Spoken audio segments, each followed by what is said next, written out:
Hello. Good morning. Mm. This is the first time na gagawin ko tong format na to for my husband's not here. He's enjoying and it's okay. Pasalubong, baby. Maganda siguro habang nagvo-vlog, nagre-record ako, may nagagawa rin ako for the house, 'di ba? Hindi yung, "Oh, let's make sure that we are productive today." Whatever it is, I hope it's something useful for you and something related sa pinag-uusapan talaga natin. Let's do this! Good morning! Ayan. So, 'di ba? As you can see, masyadong makalat ang condo, but it's already 10 to 8. So we have to start moving. Ayaw niya. Ano ba yan? Good morning! Good morning, Philippines! Ay, umulan. Wow. At tumumba ang ating plant. Okay, good morning. Oh, kain ng kain. Yum, yum! Yay! Eat your food. Ang dami pang natira, oh. Kuya! Zik! Ay, kayo talaga. Sayang yung food. Medyo struggle yun. So as you can see, nag-mic na ako kasi baka biglang kung ano-ano na yung mga sabihin ko sa video while I'm having coffee. Napakain ko na yung mga pusa. And this is what I usually do pag weekend. Pagkagising, nagko-coffee kami ng asawa ko, but since he's not here, kayo yung kakausapin ko. But before ako mag-coffee, papakainin ko muna yung mga pusa. And medyo marami silang naiwan na food. So, iiwanan ko lang muna yan dyan up until 4 hours after. Pag hindi talaga nila kakainin din, saka ako itatapon kasi ayaw natin ng food waste. I was thinking of doing the laundry today kasi medyo marami na. But, umulan. So, nag-iiba ako ng game plan. Sa tingin ko maglilinis na lang ako ng bahay. Like, tidy up, marikondo. But I'm not the best in maricondoing. So, anyway, if you're new here, guys, hi, I'm Jen. I own the channel Sustainably Ambitious. So, that channel is where we talk about sustainability and make it personal. So, walang jargons, just pure explanation. I'm not lecturing kasi hindi naman din ako expert on sustainability. It's just that I want to share kung ano man yung mga natututunan ko on sustainability because it is becoming my, I can't say passion, pero parang advocacy. Parang Miss Universe, ganyan. So parang gusto ko lang siya i-share hanggat sa merong makarinig sa akin, di ba? Some of my videos, merong mga thousands na nakanood. Some of my videos, 50 pa lang, but it doesn't matter for me kasi 50, parang isang buong classroom na yan. So, okay na sa akin yun. Basta may makarinig lang ng ikukwento ko. Kung i-compare nyo to sa iba kong videos na nakaayos ako, that's because whenever I shoot a video, it's usually after work. So, pagdating ko, medyo maayos pa tayo from work makeup. Saka ako nag-video. But today is really different. Talagang pagkagising, wash lang ng face ng konti. Tapos, usap na tayo. So, dahil madaldal ako at wala akong kausap at may gusto akong gawin, kayo ang isasama ko. I've decided na ang gagawin natin ay maglilinis tayo ng condo. Start tayo from here, going to kung hanggang saan man tayo matapos. We start with the pantry/kitchen area. Ngayon, tatanungin ninyo ako, Jen, what does it have to do with your what does it have to do with your channel? This has everything to do with it, na-realize ko. No, kasi sa channel ko, I created a series, what I call the 17. It talks about the 17 sustainable goals, and then I try to make them more personal para nakikita natin how these goals and the problem that they address are really affecting our daily lives. So, quick context. Itong 17 Sustainable Development Goals, ito yung parang blueprint na pinag-agrihan ng lahat ng world leaders natin. And sinabi nila na these are the goals that we need to achieve by 2030 para by 2030 we have a better planet, a better world to live in. Kasama dyan yung pinag-usapan natin last week, which is ending poverty. And this week, dahil nandito tayo sa kitchen area, I think pinaka-timely pag-usapan is ending hunger, which is SDG number 2. So, when I was younger, well, when I was younger, syempre yung iniisip ko dati parang kapag kakain ka, ang pipiliin mo yung cheaper, syempre. Kaya nauso dyan yung mga budget meals, 'di ba? Nakaluwag-luwag na tayo sa buhay, mas pinili natin ano ba yung mas enjoyable kainin, 'di ba? Tastier options. And then eventually, ngayong tumatanda na tayo, ang naisip natin, oh, dapat healthier food na yung kakainin natin. So, ano ba yung cleanest option na pwede nating orderin or bilhin today? So, parang akala ko, as I matured, mas nagiging intentional ako. But in reality, nirealize ko, naging intentional lang ako to what I actually consume. Kung ano lang yung kinakain ko. Pero there's another aspect pag pinag-uusapan yung pagkain eh. It's not just yung eating it or yung consuming it. Ang another aspect nun is yung hindi natin kinakain. Yung sinasayang natin. What I call food waste. Si SDG 2, kagaya ano ba yan? Kagaya nung sinabi ko kanina, it's really about ending hunger. How do you end hunger? So you need to achieve food security. And para magkaroon ng food security yung mga tao, you need to make sure na they have access to food. So, dapat sustainable yung agriculture. Hindi lang natin napapansin, pero dito sa Philippines, parang okay na tayo sa food production. Kasi marami naman tayong farmlands, marami tayong agricultural lands, marami tayong pwedeng kuhanan ng pagkain. Siguro the problem is not really production. It's yung distribution or yung access sa pagkain. And then, yung mga may access sa pagkain, sila pa madalas yung may food waste. You know, I read somewhere na globally, around one-third of all food production is just lost or wasted every year. So, parang, every year? You see, meron na tayong mga tinatapon, pero meron pa ring mga hindi nakakakain. So, ibig sabihin, there is inequality sa access siguro sa pagkain. Okay, so here's the irony. Nag-uusapan natin yung importance ng food security, pero here I am, pinapakita ko sa inyo na magtatapon ako ng mga pwedeng matapon na pagkain. Kasi nung bata ako, parang sinasabi ng parents ko, parang, oh, busin mo yung pagkain mo kasi maraming batang hindi kumakain. And at the back of my head, ang sagot ko, kahit naman kainin ko to, hindi naman din sila makakakain, di ba? Now I realize na yung mga ganong thinking, parang siyang sobrang entitled na bata. Kasi now I realize na hindi ako makapagtrabaho habang nagsasalita. Why? Now I realize na when we waste food at scale, para tayong nagke-create ng demand na para bang sinasabi natin sa market na, oh, kailangan namin ng maraming pagkain. And in reality, we don't. And if we create demand, nagkakaroon ng oversupply.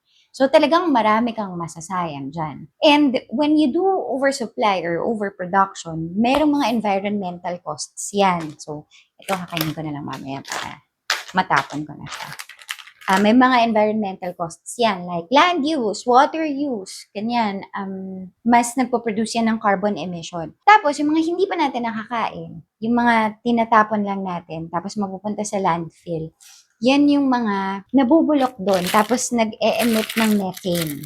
And for those who don't know, methane, mas nakaka-accelerate ka ng climate change. And if there's climate change, alam naman natin na climate change destroys harvests. And if harvests are destroyed, nagkakaroon ng less access yung mga tao to food. Lalo, ito pa naman yung mga tao who have the least food access. So, parang mas, dun mo maiisip yung, yun pala yung connection nun. Pag hindi ko to inubos, makakadagdag lang to sa landfill, lalo if you don't compost, mas ma-accelerate lang yung climate change and mas lalong hindi makakakain yung mga wala na talagang access sa pagkain. And what's sad is that dito sa Philippines, alam naman natin na the farmers, sila yung nandun sa vulnerable section or sila yung mas may kailangan ng food security. Sila naman yung nagpo-produce ng food pero sila yung walang access to food.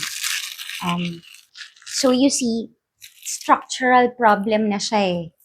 Diba? Parang bakit? Bakit sila yung pinaka-kawawa when in fact sila yung nagpo-produce ng harvest? So that's a system problem. Anyway, another systemic problem is ang dami nating pagkain na processed food. Alam naman natin na processed food, they're not as healthy or as clean as yung mga natural or organic. Kasi yung organic, mas mahal. So, ang nangyayari, people tend to buy yung processed food kasi cheaper. It's not that they're not healthy or they're not health conscious. It's just that given their option, mas madali for them to buy yung processed food.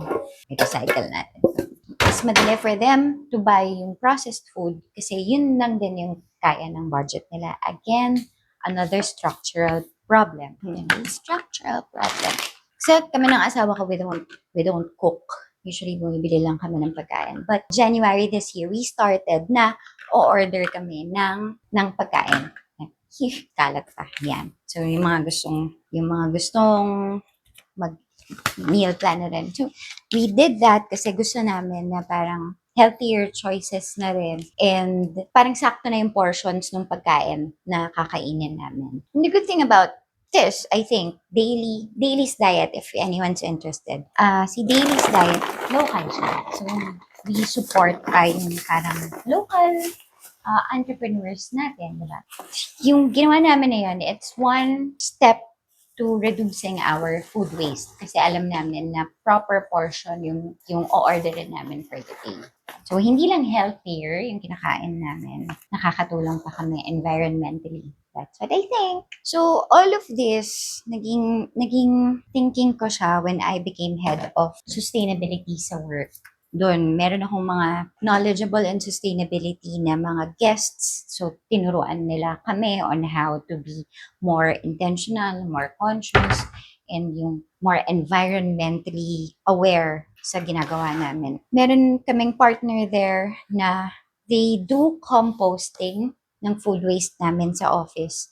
Tapos whatever compost yung ma-produce nila, they share it with the farmers to help the farmers with their harvests. Sa office, lagi ako nagsasabi ng, food waste, kasi I want them to segregate the wastes properly. Kasi if hindi nila malagay yung food waste sa tamang lalagyan, hindi siya ma-compost. And when you compost kasi, nadadivert mo yung food waste from landfill, hindi siya doon mapupunta. So, hindi siya makaka-produce ng methane. Dadalhin mo siya sa composting site. So, instead of it accelerating climate change, ibibigay mo siya sa composting site, makakatulong pa siya. So, it's what we call circularity. Mare-reuse mo siya to help some other projects for the environment. Kaya dito sa bahay, kasama yung reason namin sa pagkuha ng meal plan is para ma-reduce namin yung food waste din talaga namin. Oh, yeah, di ba? Kaka-food waste. Pupunta na ako sa ref. Ito yung ayaw ko talagang gawin kasi maglinis na. Medyo madumi yung ref. Pero, Jake, kung nanonood ka man, I'm very sorry. Hindi na namin nakain yung mangga na binigay mo. So, kailangan ko na siyang itapon properly. So, yung mga food waste, let's make sure na pagsasama-samahin natin sila sa isang lalagyan para proper segregation and mapunta sila sa tama nilang kalagyan. Ang goal natin today ay mabawasan ng laman ng ref na hindi naman kailangan. Balikan ko kayo kasi parang hindi naman maganda panoorin. Okay. Tapos na tayo sa ref. So what am I really trying to say? No? Na I want to share lang what I know about SDG 2 and its goal of ending hunger. SDG 2, like the other SDGs, hindi naman niya sinasabi na we need to be perfect with everything. Sinasabi lang niya is let's be aware. Let's know yung system. Let's see the system, how it works, para we know kung saan tayo pwedeng makatulong or saan tayo pwedeng umiwas sa mga maling gawain para hindi maging bad system yung kinalalagyan natin. Pagdating sa pagkain, isipin natin, saan ba to nanggaling? Saan ba to mapupunta kapag hindi ko kinain, diba? Those questions, hindi naman siya masyadong matagal. Pero if you ask those questions sa sarili mo, magkakaroon ka ng feeling, ng tamang feeling, magkakaroon ka ng sense of, alam ko na kung saan ko dadalhin tong pagkain na to, or magkakaroon ka ng conscious thinking na hindi ko dapat sayangin to, ganyan. I want us to remember na tayo, siguro pwede hindi naman tayo nasa vulnerable side. So we have access to food. Pwede nating bilhin kung ano yung gusto nating bilhin. But there are some people na hirap talaga sila. And itong mga hirap na to, mas affected sila sa actions natin. Sila yung, because they are already yung nasa vulnerable side. Kung ano man yung effect ng actions natin, sila yung mas nakakaramdam nun. So, if you feel like wala namang epekto to sa akin, think about other people. I feel yun yung pinaka-takeaway ko when I started researching about sustainability. It's really, this is not just one person's problem. Pwedeng hindi mo siya problema, pero problema na siya ng maraming tao. So, paano ka makakatulong dito? Hindi ko masasabi eh. Feeling ko it's a personal journey for everyone, and it starts with awareness. How do you react knowing all of the things you know? So, ayun lang. Alam ko mahaba-haba pa to. Nagkakadaldal ko. Ito lang yung na-start ko. Hindi pa nga ako tapos kasi parang na-realize ko. Parang mas marami akong magagawa kung kakanta na lang ako kaysa dumaldal ako ng dumaldal. Pero I hope I was able to share some things at hindi ko alam if may sense yung mga sinabi ko. Kasi usually meron akong bullet points ng sasabihin eh. Ngayon parang hindi ko alam. Basta I just hope you get what I mean. What I really want us to understand is when we want to end hunger, we need to understand yung system. Ano ba talaga yung nagpo-cause ng hunger? Is it production, distribution? Is it access? Is it my own doing? And once you understand that, meron ka ng sariling action plan na mabubuo on your own. And it doesn't have to be fed on you by someone else. If this resonated with you, I hope you will subscribe to this channel kasi nasa goal number 10 pa lang tayo. There are 7 more sustainable development goals na pwede nating pag-usapan and pwede nating intindihin how they affect our daily lives. So, I hope to see you again next week. Thank you. Bye!